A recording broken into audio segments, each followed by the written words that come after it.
two deep red states moving to block severe abortion restrictions. Late Thursday, a 6-week ban stalled in the Nebraska State House, and it was an 80-year-old man and lifelong Republican who stopped this bill. Senator Merv Reapy told a local paper, "At the end of the day, I need to look back and be able to say to myself, I did the best."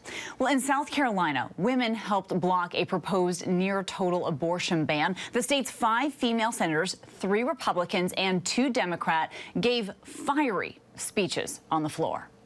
Because abortion laws have always been, each and every one of them, about control. It's always about control, plain and simple. And in the Senate, the males all have control.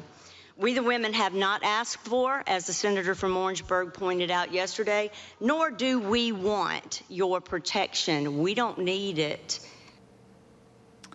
Well, the bill failed, and tonight abortions remain largely legal in both states. 1 week ago, the Supreme Court stayed a judge's ruling that would have effectively banned the abortion pill mifepristone. Now, according to the CDC, abortion pills are the most common method used by women to terminate a pregnancy. And joining us now is South Carolina State Senator Penry Gustafson. She is one of the 5 women, 3 Republicans and 2 Democrats, who helped block this restrictive abortion bill. So thank you so much for joining us, Senator.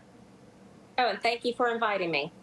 Of course. Now, we watched your floor speech earlier this week, and you spoke for over 30 minutes detailing all of the changes that women go through during pregnancy. I want to play a little portion of that for everyone. And this is daunting for all of you over there, out there. This is not easy, but this is what I was elected to do. No matter the intent, there are millions of women in this state who feel like they've been personally addressed in this legislation. There are millions of women who feel like they have not been heard, and that's why I'm standing up here this long. Really passionate there. It was very personal for you, clearly, and your constituents. You've said yourself you're pro-life, but you go on to say that this proposal you were talking about left no room for empathy, reality, or graciousness. Again, this speech went on for more than 30 minutes, clearly a point of passion for you. Why did you have to go there to get your point across?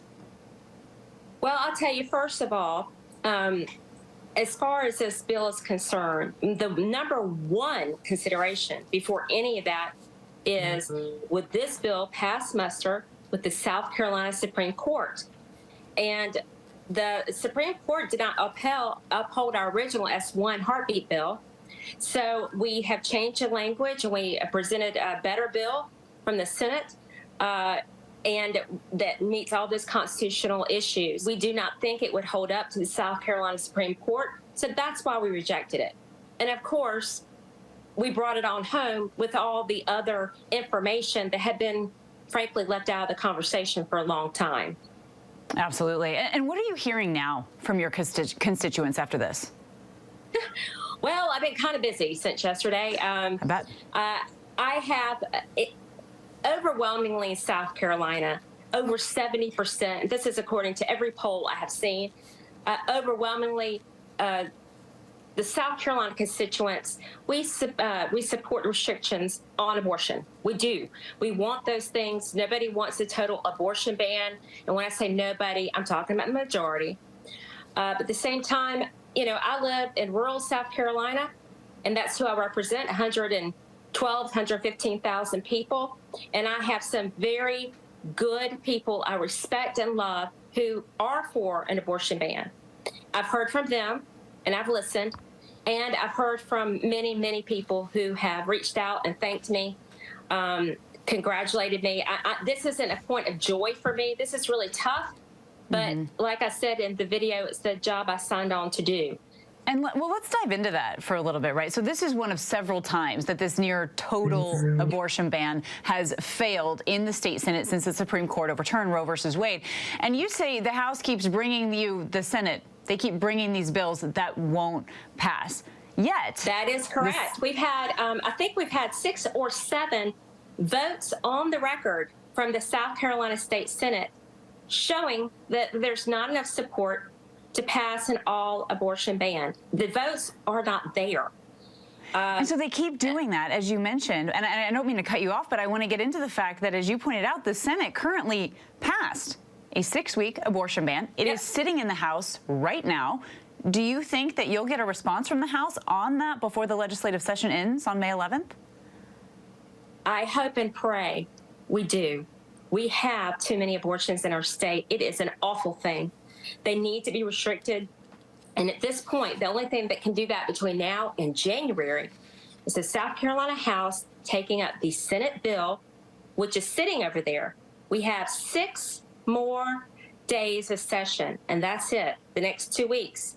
They can do it if they so choose. They could have done it much earlier. They could have done it last year. And you also mentioned in your speech that with these other nearby states moving to restrict abortions, that South Carolina has become a bit of an abortion destination. Do the clinics there have the resources they need to handle that? Well, I'm going to tell you, this is not a brag. I'm very concerned about this, upset about it. I think we have 3 different places in the state where one might acquire an abortion.